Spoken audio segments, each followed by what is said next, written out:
اعوذ باللہ من الشیطان الرجیم بسم اللہ الرحمن الرحیم تبارک الذی بیدہ الملک وهو علی کل شیء قدیر الذی خلق الموت والحیاة لیبلوکم ایکم احسن عملا وهو العزیز الغفور الذي خلق 7 سماوات طباقا ما ترى في خلق الرحمن من تفاوت فارجع البصر هل ترى من فطور ثم ارجع البصر كرتين ينقلب إليك البصر خاسئا وهو حسير.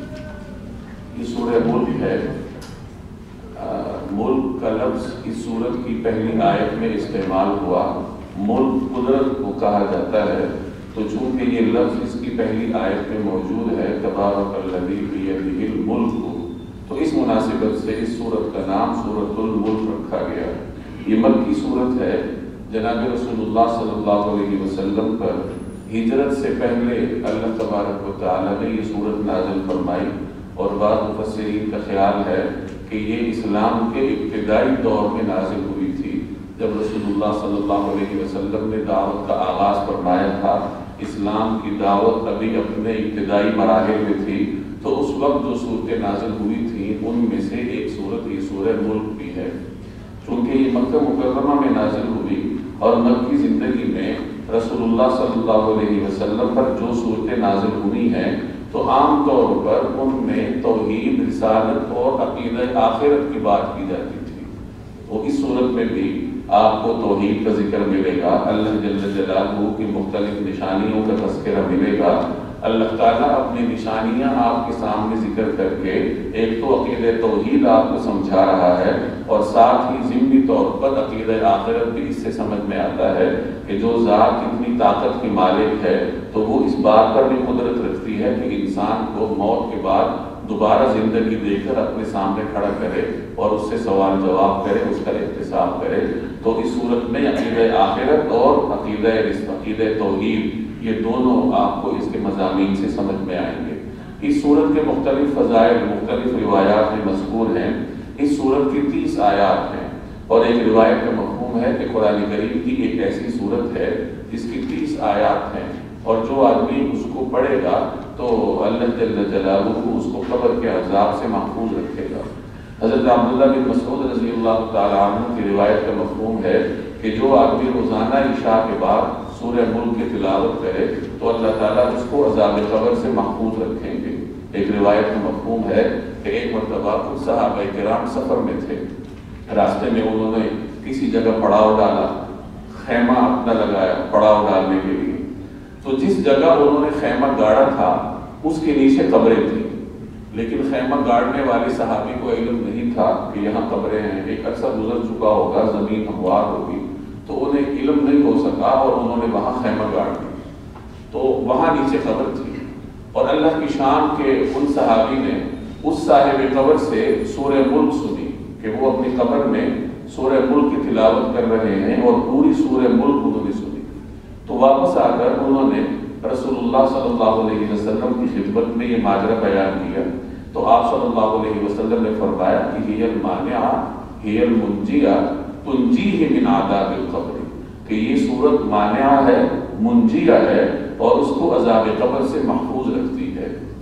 تو یہ اللہ کی شان ہے. ویسے تو جو حضرات قبر میں ہیں ان کے احوال کیا ہیں، زمین کے اوپر چلنے پھرنے والوں کو عام طور پر زمین کے اندر موجود جو میتیں ہیں ان کے احوال کا علم نہیں ہوتا، لیکن اللہ کی شان ہے جب اللہ چاہتا ہے تو سنوا بھی دیتا ہے. جیسے اس روایت میں ثابت ہے کہ ان صحابی نے اس صاحب قبر سے سورہ ملک خود سنی، اور پھر جا کر جب رسول اللہ صلی اللہ علیہ وسلم سے عرض کیا تو پھر آپ نے اس سورت کو مانعہ اور منجیہ قرار دی. چنانچہ اس سورت کا ایک نام تو سورۃ الملک ہے. اس کے علاوہ اس کے دیگر نام بھی مفسرین ذکر کرتے ہیں. ایک نام اس کا واقعہ آتا ہے، ایک نام اس کا مانعہ آتا ہے، ایک نام اس کا منجیہ آتا ہے. مانعہ کہتے ہیں رکاوٹ بننے والی، چونکہ یہ صورت عذاب قبر سے رکاوٹ بنتی ہے اس لیے اس کو مانعہ کہا جاتا ہے. منجیہ کہتے ہیں نجات دینے والی، چونکہ یہ صورت انسان کو عذاب قبر سے نجات دیتی ہے اس لیے اس کو منجیہ بھی کہا جاتا ہے. تو اس صورت کی مختلف خصوصیات کے اعتبار سے اس کے یہ مختلف نام مفسرین نے ذکر فرمائے ہیں. رسول اللہ صلی اللہ علیہ وسلم کے بارے میں آتا ہے کہ آپ صلی اللہ علیہ وسلم عشاء کی نماز کے بعد سورۃ الملک تلاوت فرماتے تھے کہ رات کو آرام فرمانے سے پہلے آپ صلی اللہ علیہ وسلم سورۃ الملک اور سورۃ السجدہ کی تلاوت فرماتے تھے۔ حضرت سیدنا زین العابدین علی بن حسین رحمہ اللہ کی صاحبزادے حضرت سیدنا باقر رحمہ اللہ تعالی عنہ کے بارے میں آتا ہے کہ وہ عشاء کی نماز جب پڑھتے تھے، وتر سے فارغ ہوتے تھے تو اس کے بعد 2 رکعت نفل بیٹھ کر پڑھتے تھے، اور ان 2 رکعت نفل میں وہ پوری سورۃ الملک کی تلاوت فرماتے تھے۔ تو اس سورت کی فضائل کے پیش نظر امت مسلمہ کا یہ معمول رہا ہے کہ رات کو سونے سے پہلے اس سورت کی تلاوت کی جاتی ہے۔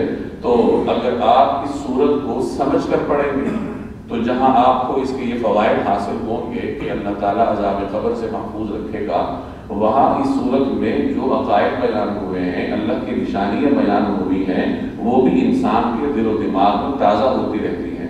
قرآن کریم پورے کا پورا کیا ہے؟ یہ اللہ کا تعارف ہے، جناب رسول اللہ صلی اللہ علیہ وسلم کا تعارف ہے۔ تو قرآن کریم سمجھ کر پڑھنے کا مطلب یہ ہے کہ آپ اللہ جل جلالہ کی معرفت حاصل کرنے کی کوشش کر رہے ہیں، یا آپ جناب رسول اللہ صلی اللہ علیہ وسلم کی سیرت کو جاننے کی تبدو کر رہے ہیں۔ یہ قرآن کریم سے انسان کو ملتا ہے۔ لیکن ہماری بدقسمتی ہے کہ آج کا مسلمان دنیا جہان کی چیزیں پڑھتا ہے، لیکن اگر نہیں پڑھتا تو قرآن کریم نہیں پڑھتا۔ تو یہ اس صورت کے مختلف فضائل ہیں جن کی وجہ سے امت مسلمہ کا یہ معمول رہا ہے کہ عشاء کی نماز کے بعد رات کو سونے سے پہلے عام طور پر مسلمان اس کی تلاوت کیا کرتے ہیں۔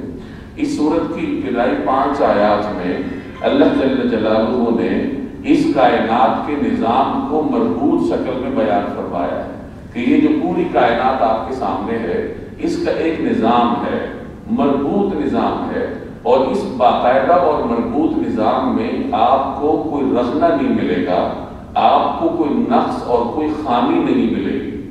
اور اللہ جل جلالہ نے یہ سارا نظام انسان کے لیے پیدا فرمایا، اور یہاں ہی اللہ جل جلالہ نے انسان کو یہ بھی باور کروایا ہے کہ میں نے جو تمہیں پیدا کیا ہے اور تمہارے لیے اس سارے سسٹم کو، اس سارے نظام کو پیدا کیا ہے، تو تمہیں بے مقصد نہیں پیدا کیا، بلکہ تمہارا ایک خاص مقصد ہے جو تمہیں دے کر دنیا میں بھیجا گیا ہے۔ تم دنیا میں حالت امتحان میں ہو، اور قیامت والے دن اللہ جل جلالہ تم سے اس امتحان کا سوال کرے گا۔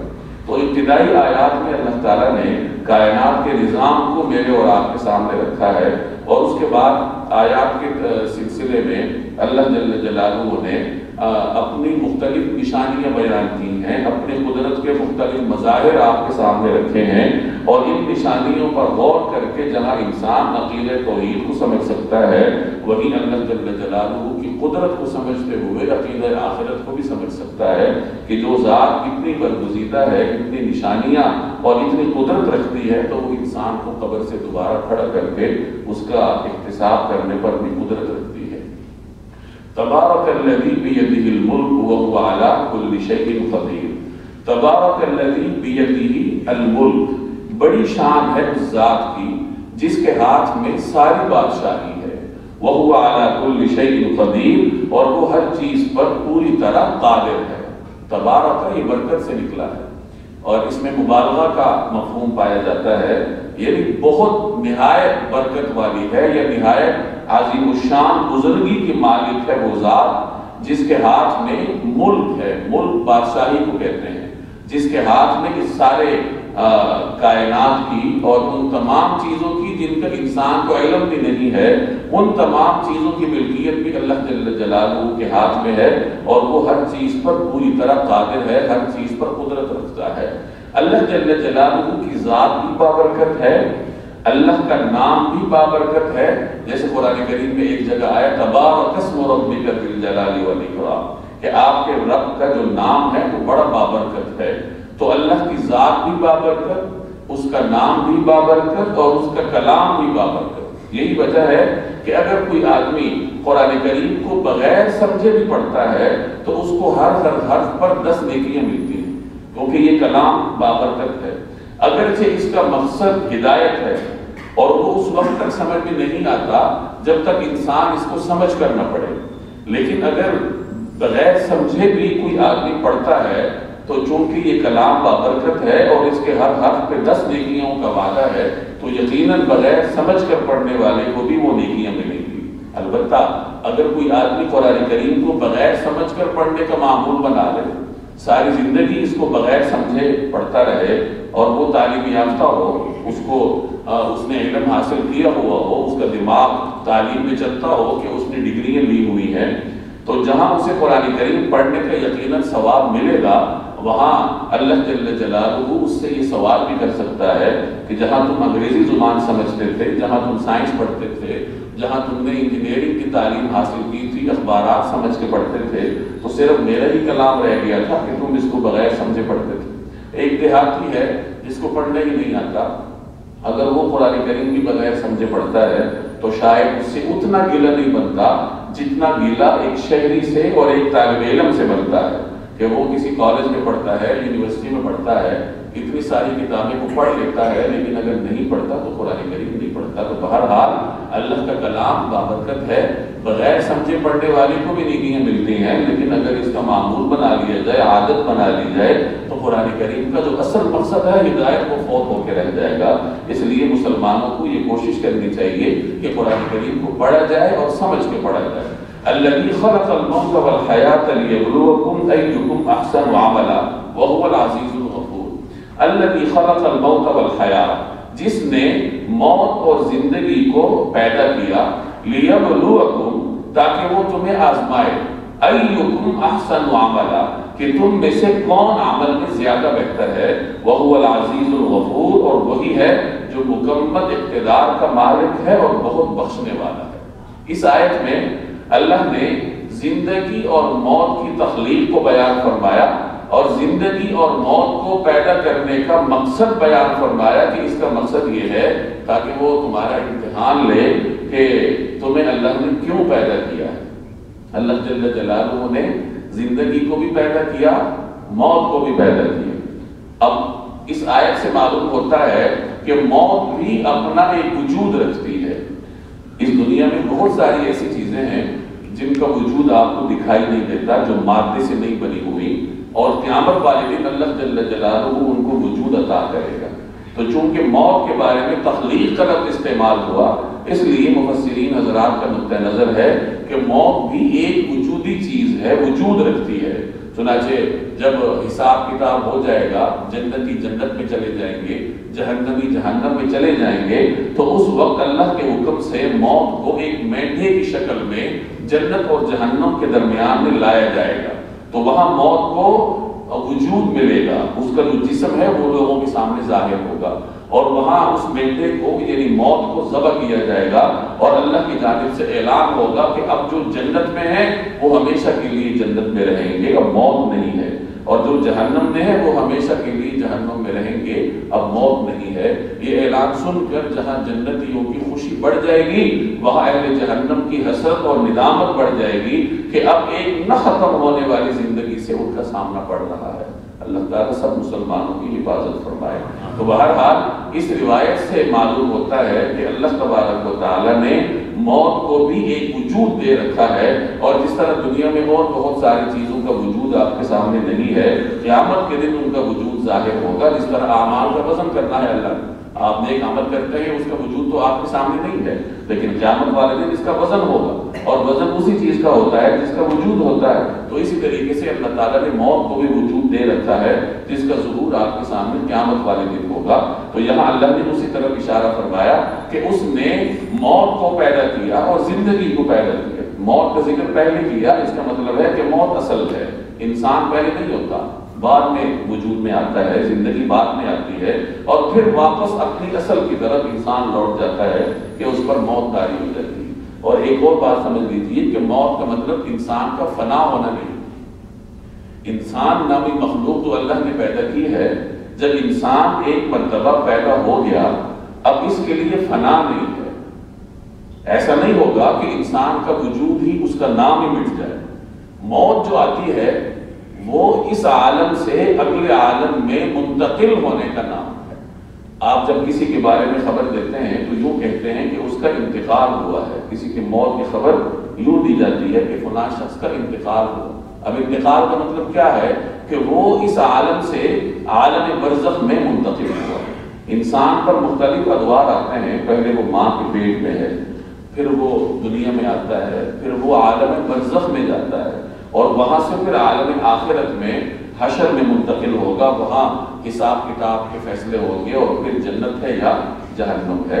تو اس کا مطلب یہ ہوا کہ موت فنا کا نام نہیں ہے، بلکہ وہ اس عالم سے اگلے عالم کی طرف منتقل ہونے کا نام ہے۔ یہی وجہ ہے کہ آپ میت کی میت کے لیے نماز جنازہ پڑھی جاتی ہے۔ جب کوئی انسان دنیا سے جاتا ہے، اس کے جانے کا یہ مطلب نہیں ہوتا کہ اب وہ فنا ہو گیا اور اس کا رابطہ آپ سے کٹ گیا، بلکہ کسی حد تک رابطہ رہتا ہے۔ آپ اس کے لیے دعا کرتے ہیں، اس کا مطلب کیا ہے کہ آپ کا رابطہ اس کے ساتھ ہے، آپ کی دعا کا اثر وہاں پہنچ رہا ہے۔ اسی طرح بعض روایات سے معلوم ہوتا ہے کہ والدین پر اولاد کے اعمال بھی پیش ہوتے ہیں، اور وہ خوش ہوتے ہیں جب اپنی اولاد کو اچھے اعمال کرتا ہوا دیکھتے ہیں۔ جب آپ قبر میں جاتے ہیں تو سلام کرتے ہیں، اور وہ سلام کا جواب دیتے ہیں۔ تو یہ جو سلام کا جواب ہے، اس کا مطلب کیا ہے کہ اس کا آپ سے رابطہ ہے۔ تو رابطہ ہے، لیکن اس حد تک نہیں ہے جس طرح دنیا میں آپ کا آپس میں رابطہ ہے، کمزور پڑ جاتا ہے۔ اس لیے شریعت نے سوگ سے منع کیا ہے کہ انسان بال کھول کے شور مچائے کسی کے انتقال پر۔ ہاں، جو ایک وقتی طور پر صدمہ ہے وہ تو پہنچتا ہے، لیکن شور مچانا، بال نوچنا، سینہ کوبی کرنا، اس سے شریعت نے روکا ہے، کیونکہ وہ کوئی فنا تو نہیں ہوا، مٹی میں تو نہیں ملا، بلکہ وہ تھوڑا سا آپ سے دور گیا، آپ کا کنیکشن ہے لیکن تھوڑا کمزور پڑ گیا۔ تو اس کا یہ مطلب نہیں ہے کہ انسان پھر سینہ کوبی کرے، کپڑے پھاڑے۔ تو بہرحال یہ موت کی کچھ مختصر تفصیلات تھیں کہ اللہ جل جلالہ نے زندگی اور موت کو پیدا کیا، اور زندگی اور موت کو پیدا کرنے کا مقصد کیا ہے؟ تاکہ انسان کا امتحان لیا جائے۔ امتحان کس چیز میں ہے؟ کہ کون سا شخص بہترین عمل کرتا ہے۔ دنیا میں آپ کو کوالٹی کی تلاش ہوتی ہے۔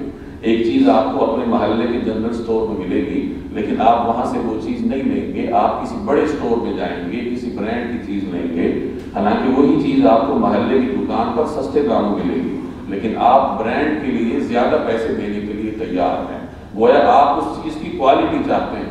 تو جس طریقے سے دنیا میں آپ مختلف چیزوں کی کوالٹی کی تلاش میں رہتے ہیں، اسی طرح اعمال میں بھی اللہ جل جلالہ کو آپ سے کوالٹی مطلوب ہے۔ ایک نماز وہ ہے جو آپ نے پڑھ لی اور آپ کو خیر خبر بھی نہیں ہے کہ میں نے کیا کیا، بس نیت باندھ لی، سلام پھیر لیا اور یہ جا اور ہو جا۔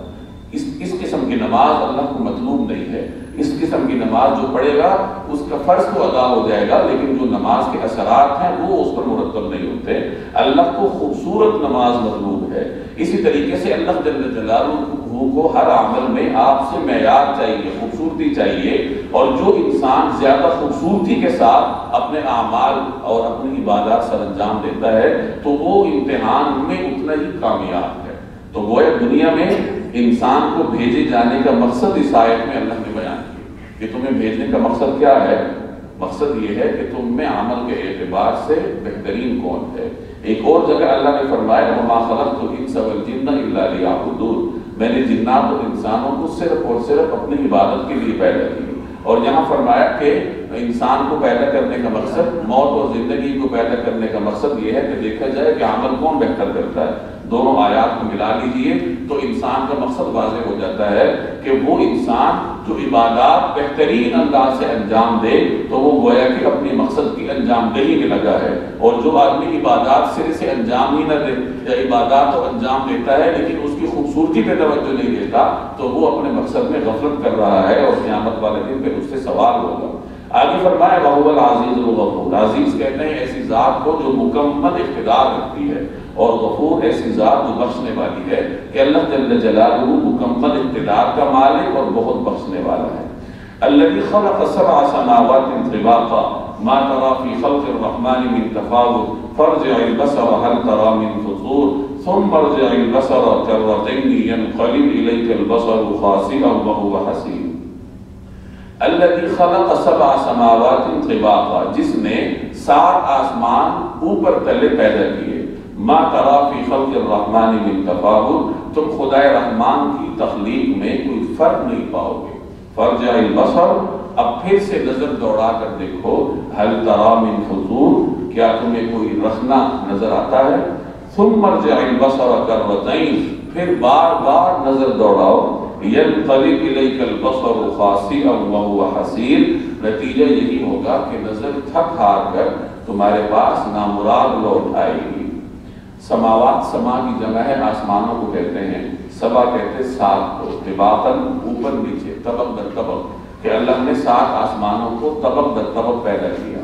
تفاوت فرق کو کہا جاتا ہے، تفاوت سے جہاں مراد فرق ہے کہ اللہ کی تخلیق میں تمہیں کوئی فرق نظر نہیں آئے گا۔ فطور رکھنے کو کہتے ہیں، آپ خامی سمجھ لیجئے کہ اچھے طریقے سے بصر یعنی نظر دوڑا کر دیکھ لو، کیا تمہیں زمین و آسمان میں اس پوری کائنات میں کوئی خامی، کوئی رقم نظر آتا ہے؟ ثم ارجع البصر کرتین، اور پھر دوبارہ بار بار نظر دوڑا کر دیکھ لو، کرہ باری کو کہتے ہیں، کرتین بار بار نظر دوڑا کر دیکھو، کیا تمہیں کوئی رکھنا نظر آئے گا؟ نتیجہ یہی نکلے گا کہ ینقلب الیک، لوٹ آئے گی آپ کی طرف، البصر آپ کی نگاہ تھک ہار کر، نامراد لوٹے گی کہ بار بار نظر دوڑاؤ، آپ کو زمین و آسمان، اس پوری کائنات، پورے نظام میں کوئی خامی، کوئی خرابی نظر نہیں آئے گی، اور نظر آپ بار بار دوڑائیں گے تو نتیجہ کیا ہوگا کہ نامراد ہو کے تھک ہار کر آپ کی نظر لوٹ آئے گی، لیکن کائنات میں اللہ کی تخلیق میں آپ کو کوئی رکھنا، کوئی خامی نظر نہیں آئے گی۔ تو اس آیت میں اللہ نے اپنی نشانی کے طور پر آپ کے سامنے اس کائنات کے نظام کو رکھا ہے کہ یہ پوری کائنات کا نظام تمہارے سامنے ہے کہ اللہ نے اوپر آسمان، 7 آسمان طبق در طبق اوپر تلے پیدا کیے، نیچے آپ کے سامنے پوری زمین ہے، پوری یہ کائنات آپ کے سامنے ہے، آپ بار بار نظر دوڑائیں، آپ کو اس میں کہیں خامی نظر نہیں آئے گی۔ تو یہ اللہ کی قدرت ہے، اللہ کی شان ہے۔ وَلَقَدْ زَيَّنَّا السَّمَاءَ الدُّنْيَا بِمَصَابِيحَ وَجَعَلْنَاهَا رُجُومًا لِلشَّيَاطِينِ وَأَعْتَدْنَا لَهُمْ عَذَابَ السَّعِيرِ وَلِلَّذِينَ كَفَرُوا بِرَبِّهِمْ عَذَابُ جَهَنَّمَ وَبِئْسَ الْمَصِيرُ۔ وَلَقَدْ زَيَّنَّا السَّمَاءَ الدُّنْيَا، اور ہم نے قریب والے آسمان کو سجا رکھا ہے، بِمَصَابِيحَ روشن چراغوں سے، وَجَعَلْنَاهَا رُجُومًا لِلشَّيَاطِينِ اور ان کو شیطانوں پر پتھر برسانے کا ذریعہ بھی بنایا ہے، وَأَعْتَدْنَا لَهُمْ عَذَابَ السَّعِيرِ اور ان کے لیے دہکتی آگ کا عذاب تیار کر رکھا ہے۔ زینا تزیین سے ہے، آرائش کو کہتے ہیں، سجانے کو۔ مصابیح مصباح کی جمع ہے، روشن چراغ کو کہتے ہیں۔ رجوم رجم پتھر مارنا، شیاطین شیطان کی جمع ہے۔ اعتدنا کا مطلب تیار کر رکھا ہے۔ عذاب السعیر، سعیر کہتے ہیں بھڑکنے والی چیز کو، کہ دہکنے والی آگ کا عذاب اللہ نے تیار کر رکھا ہے۔ گزشتہ آیت میں اللہ نے زمین آسمانوں کے نظام کو آپ کے سامنے بیان فرمایا، تو اس آیت میں بھی اسی مضمون کا تسلسل ہے کہ ذرا اوپر نگاہ دوڑاؤ، اللہ تبارک و تعالیٰ نے کس طریقے سے آسمان پر ستاروں کی شکل میں روشن چراغ آپ کے سامنے سجا رکھے ہیں، اور یہ جو ستارے آپ کو معلق نظر آتے ہیں، گرتے نہیں ہیں، ان میں کوئی خرابی نہیں ہے، تو یہ اللہ تبارک و تعالیٰ کی نشانیاں ہیں۔ ستاروں کا ذکر قرآن کریم میں کئی جگہوں پر ہے، اور مختلف مقامات پر ستاروں کے مختلف مقاصد اللہ نے بیان کیے۔ جیسے 2 مقاصد یہاں آپ کے سامنے ہیں کہ ستاروں کو اللہ نے روشن چراغ بنا کر آسمان کی فضا میں سجایا ہے، اور دوسرا مقصد کہ ان کو شیاطین پر پتھر برسانے کا ذریعہ بھی اللہ نے بنایا۔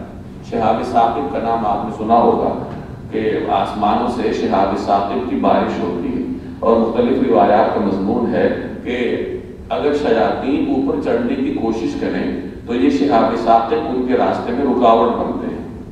پہلے زمانے میں قائم ہوتے تھے، دور رسالت میں بھی تھے۔ شیاطین اوپر چڑھ کر فرشتوں کی گفتگو سننے کی کوشش کرتے تھے، تو اگر کسی فرشتے کی گفتگو کا ایک آدھا لفظ کسی شیطان کے کان میں پڑ گیا تو وہ اپنے کاہن کو آ کر وہ بات بڑھا چڑھا کے بیان کرتا تھا، اور کاہن اسی بات کو مزید بڑھا چڑھا کے لوگوں کے سامنے شیخیاں بکھارتے تھے، اپنے فن کا اظہار کرتے تھے کہ ہمیں تو غیب کی خبروں کا بھی علم ہے۔ تو اللہ جل جلالہ نے شیاطین کو ان شہاب ثاقب کے ذریعے اوپر چڑھنے سے روکا۔ یہ شہاب ثاقب کیا ہیں؟ یہ وقتاً فوقتاً روئے زمین پر گرتے بھی ہیں۔ آج تک سائنس اپنے اس ترقی یافتہ دور میں بھی ان کی حقیقت تک نہیں پہنچ سکی کہ یہ ہیں کیا۔ زیادہ سے زیادہ یہ کہا جاتا ہے کہ مختلف سیاروں سے ستاروں کے یہ ٹوٹے ہوئے اجزاء ہیں جو وقتاً فوقتاً زمین زمین پر آتے ہیں اور ان کی بارش بھی مختلف اوقات میں ہوتی ہے، اور قرآن کریم نے اس کا ایک مختلف روایات سے شریعت نے ان کا ایک مقصد آپ کو بتایا کہ ان کے ذریعے شیاطین کو اوپر چڑھنے سے روکا جاتا ہے، گویا کہ یہ آسمانی فضاؤں میں شیاطین کی پرواز کی راہ میں رکاوٹ بنتے ہیں۔ اسی طریقے سے ستاروں کا ایک اور مقصد قرآن کریم میں ایک جگہ مذکور ہے کہ بیابانوں میں، جنگلوں میں جب لوگ سفر کرتے ہیں تو یہ ستارے ان کے لیے رہنما، ایک گائیڈ کا کام دیتے ہیں۔ پہلے زمانے میں نقشے تو تھے نہیں، تو لوگ جب سفر کرتے تھے تو ستاروں کی سمتوں سے واقف ہوتے تھے، ستاروں کو دیکھ کر اپنی سمتوں کا اندازہ لگاتے تھے۔ تو یہ مختلف مقاصد ہیں ستاروں کے جو اللہ تبارک و تعالیٰ نے قرآن کریم میں بیان کیے ہیں۔ اسی طریقے سے یہاں بھی اور پچھلی آیت میں آپ نے آسمان کا ذکر پڑھا۔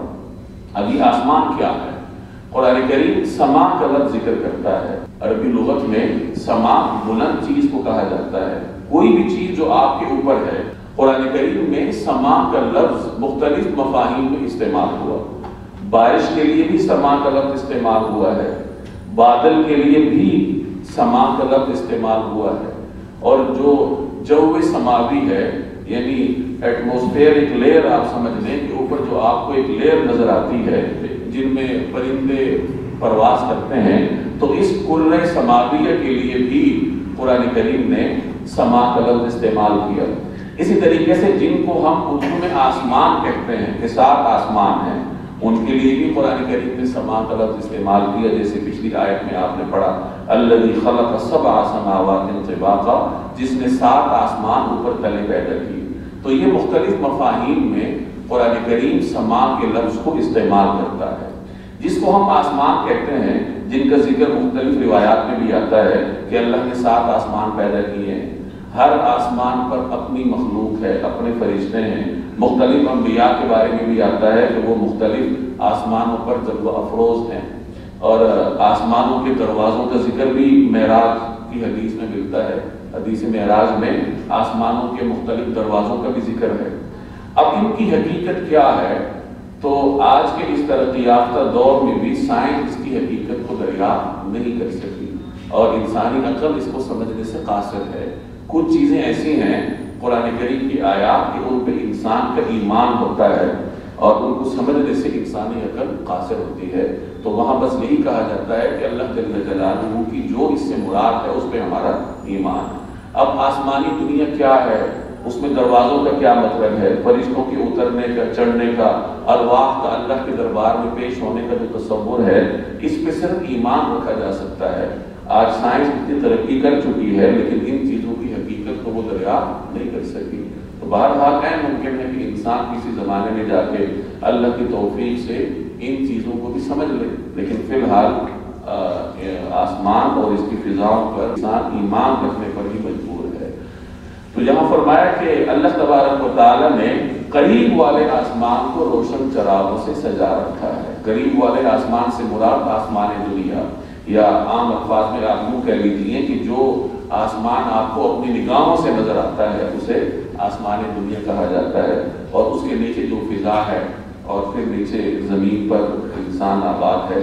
تو اس قریب والے آسمان یعنی آسمان دنیا پر اللہ نے ستاروں کو بطور روشن چراغوں کے سجایا ہوا ہے، اور ستاروں کا ایک مقصد اگلا بیان ہوا کہ ان کو شیطانوں پر پتھر مارنے کا بھی ذریعہ بنا رکھا ہے، اور ان کے لیے دہکتی آگ کا عذاب اللہ نے تیار کر رکھا ہے۔ یعنی جو شیاطین ہیں، جو ان کے متبعین ہیں، ان کے لیے اللہ نے یہ عذاب تیار کیا ہے۔ تو یہ جو 5 آیات اب تک آپ نے پڑھی ہیں، ان میں کائنات کے نظام کا ایک مجموعی خاکہ آپ کے سامنے آیا کہ اللہ تبارک و تعالیٰ نے یہ اتنی خوبصورت کائنات جو پیدا کی ہے، یہ اس کی نشانیوں میں سے ایک نشانی ہے، اور اس کو پیدا کرنے کا مقصد کیا ہے کہ انسان اس کائنات میں اللہ جل جلالہ کی عبادت کرے۔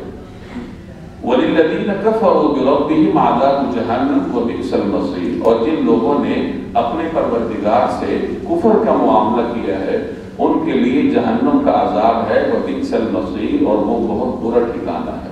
پیچھے آپ نے شیاطین کا ذکر پڑھا، اب یہاں سے ان شیاطین کے متبعین کا ذکر ہے کہ جو شیاطین کی اتباع کرتا ہے، کفر کرتا ہے، اللہ کی نشانیوں کا انکار کرتا ہے، اللہ کے احکامات کا انکار کرتا ہے، تو اس کے لیے اللہ جل جلالہ نے جہنم کا عذاب تیار کر رکھا ہے۔ اور ظاہر ہے کہ جہنم کا عذاب بہت برا ٹھکانہ ہے۔ اگر انسان کو معاذ اللہ جہنم بھیج دے تو ایک لمحے میں اس کو دنیا کی تمام آسائشات بھول جائیں گے۔ ایک شخص ہے، اس نے دنیا میں بڑی مشقت والی زندگی بسر کی ہے، لیکن وہ اللہ کی اطاعت کرتا رہا ہے۔ اللہ کی اطاعت اس نے کی ہے، اگرچہ وہ رزق کے اعتبار سے تنگ تھا، اس کے پاس وسائل نہیں تھے، 60-70 سال اس نے بڑی مشکل میں گزارے، لیکن ساتھ وہ بندگی کرتا رہا۔ جب وہ قبر میں جائے گا اس کو آرام ملے گا، اور قبر کے آرام کا پہلا لمحہ اس کو زندگی کے 70-80 سال کی مشقتیں بلا دے گا۔ اور ایک آدمی نے دنیا میں بڑی عیاشی کی ہے، 60-70-80 سال وہ تعیشات میں رہا ہے، بڑے بڑے بنگلوں میں، بڑی بڑی گاڑیوں میں اللہ نے اس کو زندگی گزارنے کا موقع دیا، لیکن ان تعیشات میں پڑھ کر وہ رب کو بھول گیا، تو بڑے مزے والی زندگی اس نے گزاری۔ لیکن جب وہ قبر میں جائے گا اور قبر کی سختیوں کا پہلا لمحہ چکھے گا، تو قبر کی سختیوں کا پہلا لمحہ اس کو دنیا کے 60-70 سال کی عیش و عشرت بھلا دے۔ تو دنیا میں جو کچھ ہے عارضی ہے۔ یہاں ایک شخص مزدور ہے، مختلف اور تنگی کے ساتھ زندگی گزارتا ہے، تو رزق اللہ جل جلالہ کی جانب سے طے شدہ ہے۔ یہ اللہ کی تقسیم ہے کہ اس نے یہاں کسی کو رزق زیادہ دیا ہے، کسی کو کم دیا ہے۔ اگر سب کو رزق زیادہ ملتا تو کام کرنے والا کون ہوتا؟ اگر ساری ہی فیکٹری مالکان ہوتے تو مالک فیکٹری کیسے چلاتا؟ اسے کوئی مزدور ہی نہ ملتا۔ اور اگر سارے مزدور ہوتے تو مزدور کو کام کون دیتا؟ تو یہ تو اللہ کی تقسیم ہے کہ اس نے کائنات میں اس طریقے سے ایک بیلنس قائم کیا، اعتدال قائم کیا کہ کسی کو اللہ نے رزق زیادہ دیا ہے وہ کام لینے والا ہے، کسی کو رزق کم دیا ہے وہ کام کرنے والا ہے۔ لیکن یہ ساری چیزیں عارضی ہیں۔ اللہ دے کر بھی آزماتا ہے، لے کر بھی آزماتا ہے۔ دینے والے کو جس کو اللہ نعمتیں دیتا ہے وہ شکر کی آزمائش میں ہوتا ہے کہ وہ شکر کرتا ہے، اور جس کو اللہ کم دیتا ہے وہ صبر کی آزمائش میں ہوتا ہے کہ یہ صبر کرتا ہے یا پھر بے صبری میں اور جزا فضا میں زندگی گزارتا ہے۔ تو بہرحال یہ تمام چیزیں عارضی ہیں، اور انسان کا جو اصل ٹھکانہ ہے وہ عالم آخرت ہے۔ وہاں اگر وہ کامیاب ہے تو پھر انسان کامیاب، اور اگر وہاں ناکام ہوا تو دنیا میں بڑی اس نے نامور زندگی گزاری ہو، لیکن اللہ کے ہاں اس کی اس ناموری کا رتی برابر بھی کوئی اہمیت اور کوئی قدر و قیمت نہیں۔ تو یہاں فرمایا کہ جن لوگوں نے اپنے پروردگار سے کفر کا معاملہ کیا ہے ان کے لیے جہنم کا عذاب ہے، اور وہ بہت برا ٹھکانہ ہے۔ اذا القوا فیہا سمعوا لہا شہیقا وہی تفور۔ اذا القوا فیہا، جب وہ اس میں ڈالے جائیں گے، سمعوا لہا شہیقا، تو اس کے دھاڑنے کی آواز سنیں گے، وہی تفور، اور وہ جوش مارتی ہو، تکادو تمیز من الغیظ، تکادو ایسا لگے گا، تمیز من الغیظ جیسے وہ غصے سے پھٹ پڑے گی۔ کلما القی فیہا فوج سألهم خزنتها الم یأتکم نذیر۔ کلما القی فیہا فوج، جب بھی اس میں کافروں کا کوئی گروہ پھینکا جائے گا، سألهم خزنتها، تو اس کے محافظ ان سے پوچھیں گے، الم یأتکم نذیر، کہ کیا تمہارے پاس کوئی خبردار کرنے والا نہیں آیا تھا؟ قالوا بلا قد جاءنا نذیر، قالوا وہ کہیں گے قد جاءنا نذیر، کہ ہاں بے شک ہمارے پاس خبردار کرنے والا آیا تھا۔ فکذبنا، تو ہم نے اسے جھٹلایا، وقلنا، اور کہا ما نزل اللہ من شیء، اللہ نے کچھ نازل نہیں کیا، ان انتم الا فی ضلال کبیر، تمہاری حقیقت اس کے سوا کچھ نہیں کہ تم بڑی بھاری گمراہی میں پڑے ہوئے ہو۔ ان آیات میں اللہ تبارک و تعالی نے جہنم کی کچھ کیفیت کو بیان فرمایا۔ پہلے بیان فرمایا کہ جب جہنمیوں کو جہنم میں ڈالا جائے گا تو وہ اس کے دھاڑنے کی آواز سنیں گے۔ بعض روایات میں آتا ہے کہ اہل جہنم کو جہنم میں اوندھے منہ ڈالا جائے گا، چنانچہ وہ اپنے چہروں کے ذریعے آگ سے بچنے کی کوشش کریں گے۔ ایک روایت کا مفہوم ہے کہ قیامت والے دن انسانوں کے مختلف گروہ ہوں گے، کچھ گروہ وہ ہوں گے جو سوار ہو کر جائیں گے، کچھ وہ ہوں گے جو پیدل چلیں گے، کچھ وہ ہوں گے جو چہرے کے بل چلیں گے۔ تو صحابہ نے پوچھا کہ یا رسول اللہ چہرے کے بل کوئی آدمی کیسے چلے گا؟ تو رسول اللہ صلی اللہ علیہ وسلم نے ارشاد فرمایا کہ جو ذات پاؤں سے چلا سکتی ہے وہ چہرے کے بل بھی چلا سکتی ہے، اور یاد رکھو کہ وہ راستے کی اونچ نیچ، راستے کی رکاوٹوں کو چہروں کے ذریعے دور کریں گے۔ دنیا میں انسان راستے کے رکاوٹوں کو پاؤں کے ذریعے دور کرتا ہے۔ راستے میں کوئی اونچ نیچ آتی ہے تو آپ پاؤں کے ذریعے راستہ بدل کر گزر جاتے ہیں، کہیں کانٹے کوئی جھاڑی آتی ہے تو آپ ہاتھ کے ذریعے اس کو ہٹاتے ہیں اور وہاں سے گزرتے ہیں۔ چہرہ عزت اور شرف کی علامت ہوتی ہے، چہرے کو ان مقاصد کے لیے استعمال نہیں کیا جاتا، بلکہ زمین پر پڑی ہوئی رکاوٹیں یا مختلف جھاڑیوں کو انسان ہاتھوں سے اور پاؤں سے دور کرتا ہے، اور چہرہ یہ صرف اور صرف اللہ کے آگے جھکتا ہے۔ تو یہ ایک عزت اور شرف کی جگہ ہے، انسانی چہرہ، انسانی پیشانی، اسے صرف اللہ جل جلالہ کے آگے جھکایا جاتا ہے، اور اسی میں انسانی چہرے کی عزت پوشیدہ ہے۔ اگر کوئی آدمی دنیا میں اللہ کے سامنے چہرہ نہیں جھکاتا، اللہ کے سامنے اپنا ماتھا نہیں دیکھتا، تو اللہ تعالیٰ اس ماتھے کو قیامت کے دن پاؤں کی جگہ پہ لے آئے گا، کہ جو کام پاؤں سے دنیا میں لیا جاتا ہے، دنیا میں چہرہ اللہ کے آگے نہ ٹیکنے کی وجہ سے قیامت والے دن اللہ پاؤں کی جگہ پر اس کے چہرے کو لے آئے گا کہ اب اس کا مذہب تو اب چلنا بھی چہرے کے بل ہے، اور راستے میں جو رکاوٹ آتی ہے اس کو بھی چہرے کے بل دور کرنا پڑے گا۔ اور جیسے قرآن کریم کی ایک اور آیت ہے کہ جب اہل جہنم کو جہنم میں الٹا ڈالا جائے گا تو وہ جہنم کی آگ سے چہرے کی وجہ سے بچنے کی کوشش کریں۔ دنیا میں کوئی مشکل چیز آپ کے پاس آتی ہے، کوئی آگ ہے، کوئی بھی چیز ہے، تو آپ ہاتھ پاؤں مار کر اس سے بچیں گے۔ یہی کام قیامت والے دن وہ شخص چہرے سے کرے گا جس نے دنیا میں چہرہ اللہ کے آگے نہیں جھکایا۔ تو خوب سمجھ لیجیے کہ یہ چہرہ شرف کی علامت ہے، لیکن حقیقی شرف اس وقت ہے جب اس کو مالک کے آگے جھکایا جائے۔ اگر اسے مالک کے آگے نہ جھکایا جائے تو بے شک دنیا میں یہ چہرہ سر اٹھا کے انسان چلے، لیکن قیامت والے دن اللہ اس کے چہرے کو خاک آلود کرے گا۔ اذا القوا فیہا، جب ان کو اس طریقے سے جہنم میں ڈالا جائے گا تو کیا ہوگا؟ سمعوا لہا شہیقا، تو وہ جہنم کے دھاڑنے کی آواز سنیں۔ شہیق گدھے کی آواز کو کہا جاتا ہے۔ گدھا جب دھاڑتا ہے، جب چیختا ہے تو ابتدا میں اس کی آواز بڑی تیز ہوتی ہے، تو وہ جو شروع میں اس کی تیز آواز ہوتی ہے اسے عربی زبان میں شہیق کہا جاتا ہے۔ تو گویا قیامت والے دن اہل جہنم کی اس طریقے سے تیز آواز، اس کی دھاڑ سنی، اور اس کی وجہ سے وہ روک میں آ جائیں گے۔ اب یہ جہنم کی اپنی آواز ہوگی یا جہنم کے اندر موجود اہل جہنم کی آواز ہوگی؟ دونوں قسم کی آراء ہیں، لیکن بعض مفسرین فرماتے ہیں کہ اس سے مراد جہنم کی اپنی آواز ہے، کہ جو جہنم کے اندر لوگ موجود ہیں پہلے سے شور مچا رہے ہیں، ان کی تو آواز ہوگی ہی ہوگی، لیکن جہنم کی اپنی ذاتی آواز بھی ہے۔ جیسے بعض روایات میں مفہوم ہے کہ جہنم اللہ کی بارگاہ میں عرض معروض بھی کرے گی کہ اور جو آپ کے باغی ہیں اور میرے اندر ڈالیے، ابھی جگہ ہے میرے اندر۔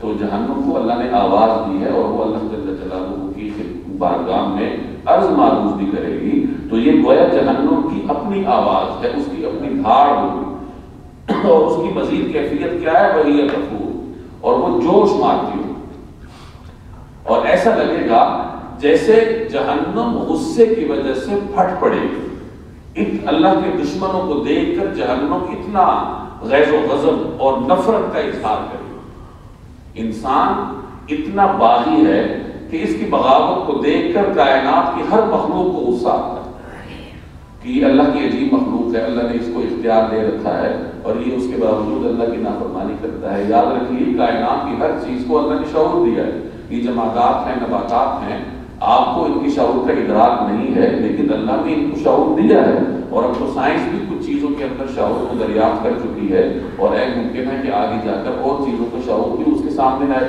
تو ہر چیز کم از کم اتنا شعور ضرور رکھتی ہے کہ وہ اپنے رب کو پہچانتی ہے۔ وَإِن مِّن شَيْءٍ إِلَّا يُسَبِّحُ بِحَمْدِهِ، ہر چیز اللہ کی تسبیح بیان کرتی ہے۔ وَلَٰكِن لَّا تَفْقَهُونَ تَسْبِيحَهُمْ، لیکن آپ لوگ ان کی تسبیح کو نہیں سمجھتے۔ تو جہنم منکرین کو دیکھ کر، اللہ کے باغیوں کو دیکھ کر غیظ و غضب کا اظہار کرے گی، اور ایسا لگے گا جیسے وہ غصے کی وجہ سے پھٹ جائے گی۔ اور جب بھی اس میں کفار کا کوئی گروہ پھینکا جائے گا تو جو جہنم کے داروغے ہیں جو جہنم کے محافظین ہیں وہ ان سے پوچھیں گے الم یأتکم نذیر، کہ کیا تمہارے پاس کوئی ڈرانے والا نہیں آیا؟ ہر انسان عالم ارواح میں اپنے رب سے وعدہ کر کے آیا ہے، جس کو آپ عہد الست کے نام سے جانتے ہیں، کہ اللہ نے تمام انسانوں کی ارواح کو اپنے سامنے حاضر کیا اور ان سے یہ وعدہ لیا الست بربکم، کیا میں تمہارا رب نہیں ہوں؟ تو تمام ارواح نے اللہ کے ساتھ یہ اقرار کیا تھا، وعدہ کیا تھا بلا، کہ آپ ہمارے رب ہیں۔ تو یہ اقرار تھا کہ آپ ہمارے رب ہیں، یعنی ہم آپ کے بندے ہیں اور ہم آپ کی بندگی کریں گے۔ ہر انسان یہ وعدہ کر کے آیا، اور اس وعدے کی یاد دہانی کے لیے اللہ نے مختلف اوقات میں پیغمبروں کو بھیجا ہے۔ تو پیغمبر ڈرانے والا ہے، یاد دہانی کروانے والا ہے کہ تم اللہ کے بندے ہو، تمہارا کام اللہ کی بندگی کرنا ہے۔ تو اس وجہ سے یہ جہنم کے محافظ اہل جہنم سے پہلا سوال ہی یہی کریں گے الم یأتکم نذیر، کہ کیا تمہارے پاس کوئی ڈرانے والا نہیں آیا کہ تم اپنے خالق کے ساتھ کیا گیا وعدہ بھول گئے؟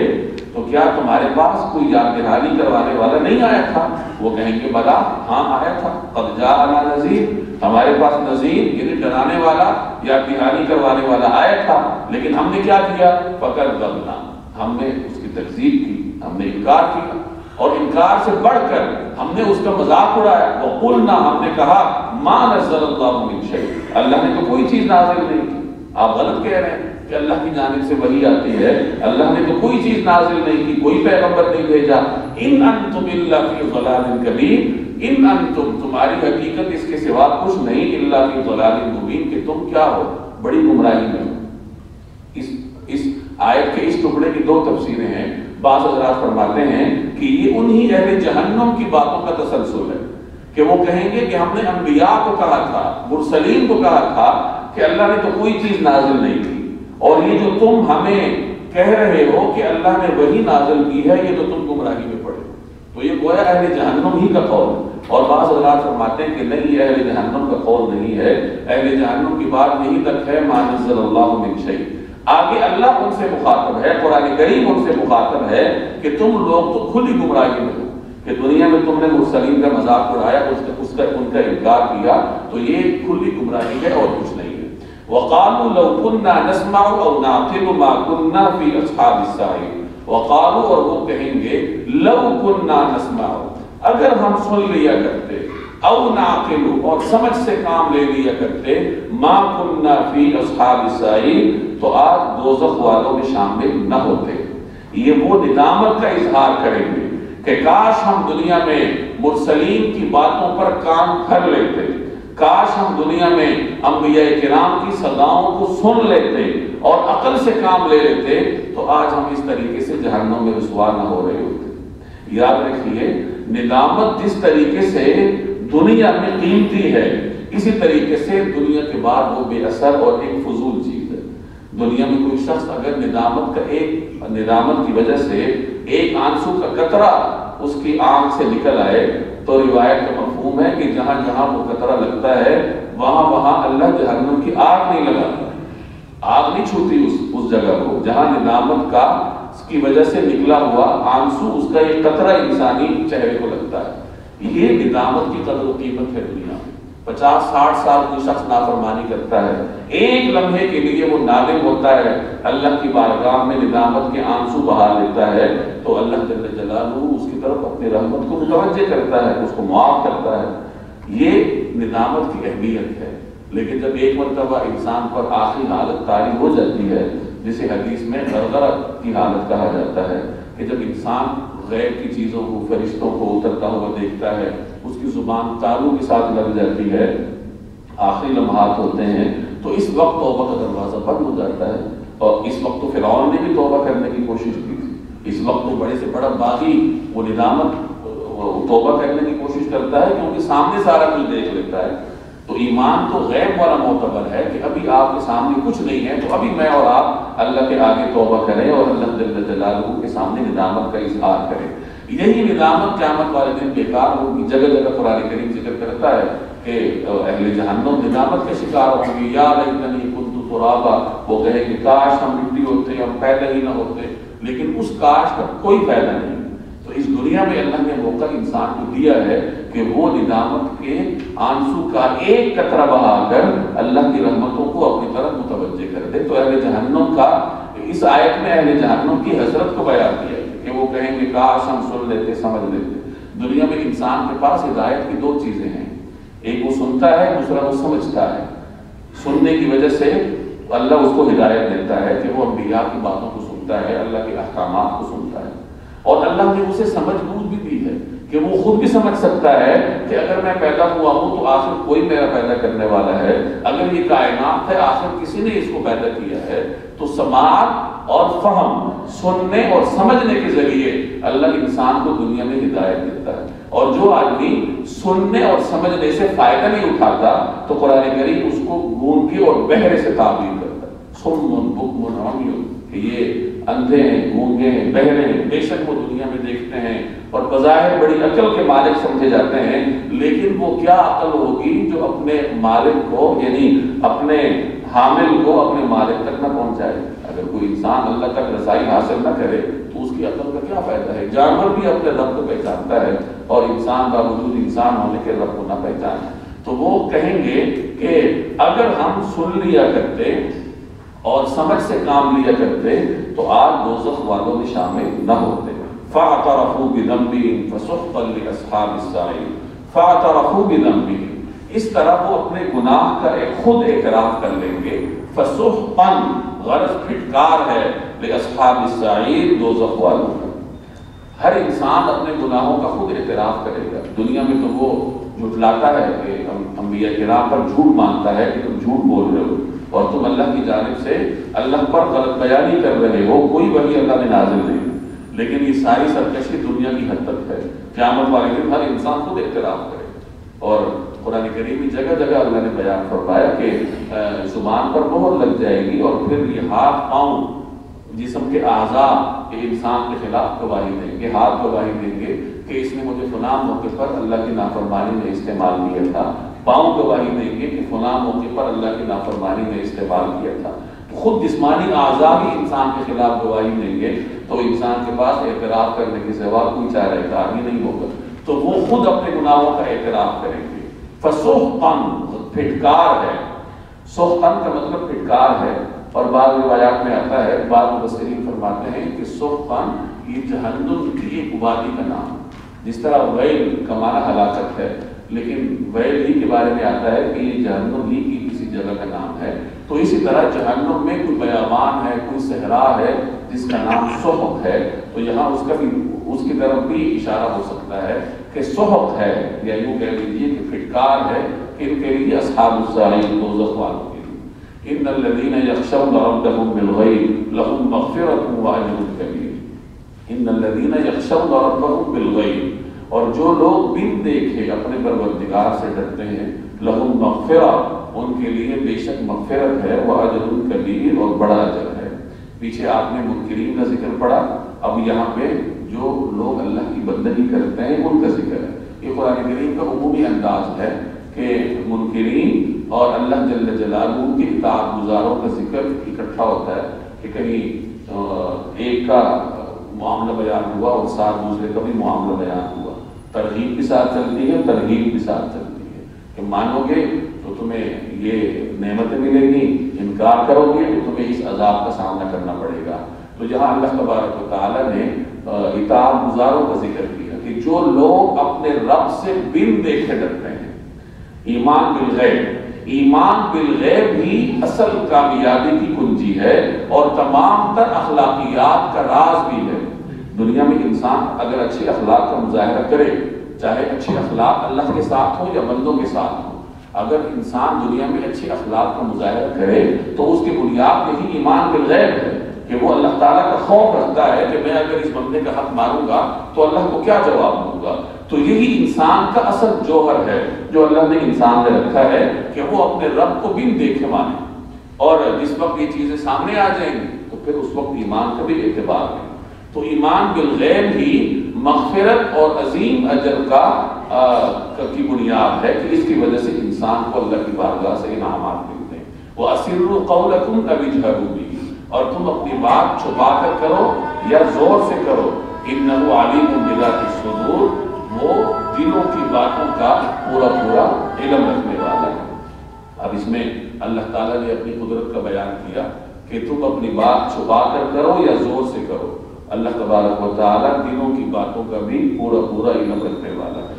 الا یعلم من خلق، بھلا جس نے پیدا کیا وہی نہ جانے، وہو اللطیف الخبیر، جبکہ وہ بہت باریک بین مکمل طور پر باخبر ہے کہ جس نے تمہیں پیدا کیا وہ تمہاری رگ رگ تمہارے ریشے ریشے سے واقف ہے، اس سے انسان کیا چھپا سکتا ہے اور کہاں تک چھپا سکتا ہے، وہ ہر چیز سے واقف ہے، چاہے آپ اس کا اظہار کریں یا چاہے آپ اس کو اپنے سینے میں چھپائیں۔ تو یہ سورہ ملک کا پہلا رکوع ہے، اس میں ابتدا میں آپ نے اس کائنات کے نظام کے بارے میں پڑھا کہ کس طریقے سے اللہ نے اس کائنات کے نظام کو مربوط بنا کر پیدا کیا، اور آگے پھر اللہ کی مختلف نشانیاں ہیں، اور ان نشانیوں کی بنیاد پر اللہ نے آپ کو دعوت دی ہے ایمان بالغیب کی، کہ اللہ جل جلالہ پر دن دے کے ایمان رکھو، اور اسی ایمان بالغیب کی وجہ سے اللہ جل جلالہ آپ کو اجر بھی عطا کرے۔